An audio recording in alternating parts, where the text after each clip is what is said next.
How will I know when my small group needs to form new groups or stop meeting altogether? That's probably the toughest question of all the questions that I've heard, because it really is. What I try to do is I try to share leadership with other people in my group, and as they are growing and as the group is growing, there just comes a critical mass time where you can't grow anymore because your living room isn't big enough, and hopefully you've been sharing leadership enough with a few other people that they now feel like I could lead a group. I'm ready to lead a group, and well, I might as well, because I've been kind of caring for a few people in this group anyway.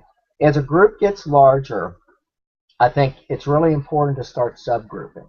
So when a group gets, and the number can vary, but let's say 12. When a group gets to 12 or more, you start to subgroup. I actually start subgrouping before that, say around 9 or 10, but I'll start subgrouping during different parts of the meeting. So during the prayer time, that's one of the best times, is to subgroup and let, form maybe 3 or 4 different groups. They all go to different parts of the house.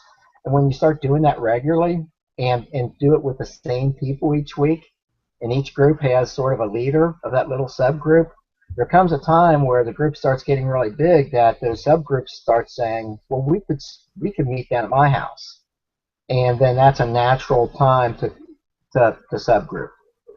The second question that you ask is a really tough one. When do you just decide to stop meeting? I would say when you have no mission. When the group is it's gotten to a point where you're just meeting to be meeting, then maybe it's time to say, maybe it's time for us to stop. We're not really accomplishing anything, so why are we still doing this? The best thing to happen at that point in time would be that a few of the people will step out and start new groups. And then you get a fresh burst of energy by doing that. Now, that being said, let me just throw in a caveat here. We've got some groups at our church that have been meeting for 10, 15, 20 years. And if you looked at them from the outside, you'd say, well, they're not really accomplishing much. They don't have much mission or whatever. But if you look inside a little bit more, I call these groups leadership groups, because every person in that group is leading somewhere in our church. And so what this group's function is that they care for one another while they're going out and serving others.